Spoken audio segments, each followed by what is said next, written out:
আসসালামু আলাইকুম রহমতুল্লাহ। সম্মানিত ভিউয়ার্স, আজকে যে বিষয়টি নিয়ে কয়েকটি কথা বলবো, একটি সচেতনতামূলক ও সতর্কতামূলক একটি কথা বলবো। আমি সৌদি আরব একটি ফার্মেসিতে কাজ করি। সেখানে বেশিরভাগ কাস্টমারই হচ্ছে আরবিয়ান কাস্টমার। সৌদি কাস্টমাররা আসে এবং প্রায় সময় আমাদের বিভিন্ন খোঁজখবর জিজ্ঞাসা করে। আজকে একজন সৌদি আসলো এবং আমাকে বলল, কথা প্রসঙ্গে বলল যে বাঙালি সুদূর বুদুর, বাঙালি খারবান। আমি তাকে বললাম যে কেন সে এটা বলল। তারপরে সম্প্রতি ইসরায়েল ফিলিস্তিন যে সংঘাত, সেই সংঘাতকে কেন্দ্র করে ফেসবুকে সৌদি আরবের বিরুদ্ধে এবং আরব দেশের শাসকদের বিরুদ্ধে যে ধরনের প্রপাগান্ডা বা যে ধরনের স্ট্যাটাস এবং সমালোচনা করা হচ্ছে, সেই বিষয়ে সে বলল। কোনোভাবে আমি তাকে বুঝালাম, কিন্তু দেখুন, আসল যে ব্যাপারটি, সেই ব্যাপারটি হলো সৌদি আরবের জনগণ তাদের শাসকদের ব্যাপারে খুবই সংবেদনশীল। আরব বিশ্বের জনগণ তাদের শাসকদের ব্যাপারে খুবই সংবেদনশীল। বেশিরভাগ মানুষই শাসকদের অনুগত। তারা শাসকদের সমালোচনা নিজেরাও করে না, কেউ করুক এটা তারা সহ্য করে না, পছন্দ করে না। আমরা অতি আবেগী জাতি। প্রায় ৩০ লক্ষ বাঙালি সৌদি আরব আছে এবং আরব বিশ্বের অন্যান্য দেশগুলোতে সৌদি আরব, দুবাই, কুয়েত, কাতার, ওমান, বাহরাইন সবগুলো দেশ একত্র করলে প্রায় কোটির কাছাকাছি বাঙালি সেখানে থাকে। বাংলাদেশের রেমিটেন্সের একটা বিশাল অংশ, বেশিরভাগ অংশই এই দেশগুলো থেকেই আসে। বেশিরভাগ ক্ষেত্রে আমরা প্রকৃত সত্য জানি না, না জেনে বিভিন্ন ধরনের সমালোচনা বা আজেবাজে কাজগুলো করে থাকি। এই কাজগুলোর মাধ্যমে আমরা যারা প্রবাসে আছি, আমাদের উপরে বড় ধরনের একটি চাপ অবশ্যই পড়বে। এই কাজগুলো থেকে অবশ্যই আমাদেরকে বিরত থাকতে হবে। এখন আপনাদেরকে এই অঞ্চলের রাজনীতি নিয়ে সংক্ষেপে কয়েকটি কথা বলি। দেখুন, সারা পৃথিবীতে ৫৭টি মুসলমান রাষ্ট্র রয়েছে। এই ৫৭টি মুসলমান রাষ্ট্রের ভিতরে শুধু আফগানিস্তান আর ইরান, এই দুইটা রাষ্ট্রের প্রেসিডেন্ট ব্যতীত, প্রধানমন্ত্রী ব্যতীত, পৃথিবীর সকল রাষ্ট্রের প্রধানমন্ত্রী হচ্ছে সেকুলার। এটা আপনাকে মানতেই হবে। আর ইরানের ব্যাপারে, ইরান হচ্ছে শিয়াদের ভিতরে অনেকগুলো দল রয়েছে, অনেকগুলো আকিদা বা অনেকগুলো ফিরকা রয়েছে। বেশিরভাগ আহলে সুন্নাহ ওয়াল জামাতের মতে শিয়াদের বেশিরভাগ ফিরকাই ইসলামের ভিতরে অন্তর্ভুক্ত নয়। তারপরও আমরা ইসলামের ভিতরে ভাগাভাগি করতে চাই না। তো সেই হিসাব বাদ দিলে শুধু আফগানিস্তানের শাসককে আপনি পরিপূর্ণ ইসলামিক শাসন, বা যেটা ইসলামিক শাসন মোটামুটি বলা যায়। আর যেই অন্যান্য রাষ্ট্র আছে, অর্থাৎ ৫৬টি রাষ্ট্রের যে রাষ্ট্রপ্রধান, আপনি তাদের কাছ থেকে সাহাবায়ে কেরামদের মতো আচরণ আপনি তাদের কাছ থেকে পাবেন না। এটা আশা করা বোকামি। হযরত আবু বকর, ওসমান, ওমর রাদিয়াল্লাহু তাআলা আনহুর খেলাফার সমাজে তাদের যে আদর্শ, এটা আপনার ভিতরেও নাই, আমার ভিতরেও নাই, তাদের থেকে পাবেন এটা কল্পনাও করা যায় না। তারা সবাই সেকুলার। সেকুলার মানে হচ্ছে যে তাদের নামাজ, রোজা, হজ, জাকাত বা অন্যান্য যে কাজগুলা, সেটা তারা করবে ধর্ম অনুযায়ী। কিন্তু যখন রাষ্ট্র পরিচালনা করবে, যখন তারা ব্যবসা করবে, বাণিজ্য করবে, রাজনীতি করবে, অন্যান্য কাজগুলো করবে, তারা তাদের মতো করে নিজের মতো বা নিজস্ব স্বার্থকে প্রাধান্য দিয়ে কাজগুলো তারা করে থাকে। এটি হচ্ছে মূলত সেকুলার।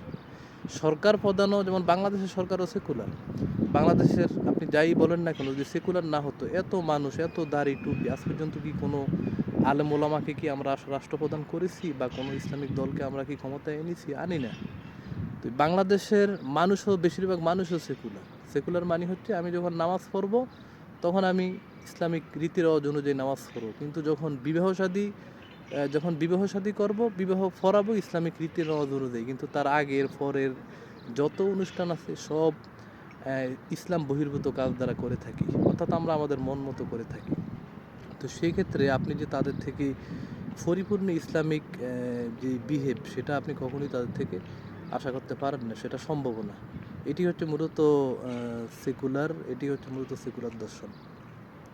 এখন আপনাদেরকে গুরুত্বপূর্ণ কয়েকটি কথা বলি যে এই আরব বিশ্ব, অর্থাৎ সৌদি আরব সহ সৌদি আরব, মিশর, কুয়েত, কাতার, এই আরবরা ইসরায়েলের সাথে ৩ বার যুদ্ধ করে। বিশেষ করে ১৯৬৭ সালের আরব ইসরায়েল যুদ্ধ। সেই যুদ্ধে আরবরা শোচনীয়ভাবে পরাজিত হয় এবং ইসরায়েল ছোট্ট একটা ভূখণ্ড থেকে বিশাল অংশ তারা দখল করে।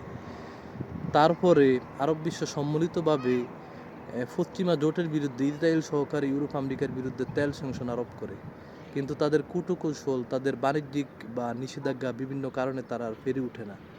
পরবর্তীতে তারা পেট্রোডলার চুক্তি করে। এই চুক্তির মাধ্যমে ডলারকে সারা পৃথিবীর কারেন্সি বানানো হয়। আসলে মূলত এখানে ইসরায়েল একা নয়, ইসরায়েল এখানে মূলত একা নয়, ইসরায়েলের পিছনে যে শক্তিটা সেটা হচ্ছে ইউরোপীয় ইউনিয়ন এবং আমেরিকা, ব্রিটেন। তাদের সাথে যারাই লাগতে গেছে বা তাদের সাথে যারাই শত্রুতা পোষণ করেছে, এই তাদের অবস্থা যেমন ইরাক, সিরিয়া, লেবানন, যার কারণে আরব বিশ্বের শাসকরা একা তো নিজেদের ভিতরে অবশ্যই ভুল ত্রুটি আছে, তারা কেউই পরিপূর্ণ না। এর ভিতরে তারা খুব আতঙ্কিত থাকে এবং নিজেদের অস্তিত্ব রক্ষা এবং নিজেদের স্বার্থ, নিজেদের জনগণ এবং দেশের স্বার্থ, নিজেদের গদির স্বার্থ, আমাদের দেশের সরকারের মতোই সব কিছুকে টিকিয়ে রাখার জন্য তারা তাদের মতো করে পররাষ্ট্রনীতি সাজিয়েছে এবং তারা সেভাবেই কাজ করতেছে। এখন আপনি বলবেন যে ফিলিস্তিন আসলে স্বাধীন হবে কবে, এই সমস্যার সমাধান হবে কবে? দুনিয়াতে কোনো সমস্যাই চিরস্থায়ী না বা কোনো সাম্রাজ্যও চিরস্থায়ী না। এই ফিলিস্তিন একদিন অবশ্যই ধ্বংস হবে, বিশ্ব ব্যবস্থা পরিবর্তন হবে, আমেরিকার শক্তি কমবে, আমেরিকা ইউরোপীয়র ভিতরে শক্তি কমবে, তাদের ভিতরে যুদ্ধ বিগ্রহ হবে।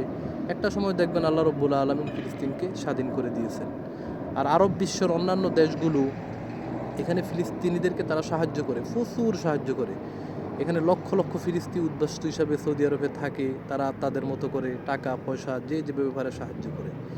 এখন যুদ্ধের ক্ষেত্রে বা পররাষ্ট্র নীতির ক্ষেত্রে সবার একটা নিজস্ব ধ্যান ধারণা বা চিন্তাভাবনা আছে, সেই অনুযায়ী তারা কাজ করে। তা আমাদের উচিত হবে না ফেসবুকে এমন কিছু করা যার দ্বারা আমরা নিজেরা এবং প্রবাসীরা ক্ষতিগ্রস্ত হই।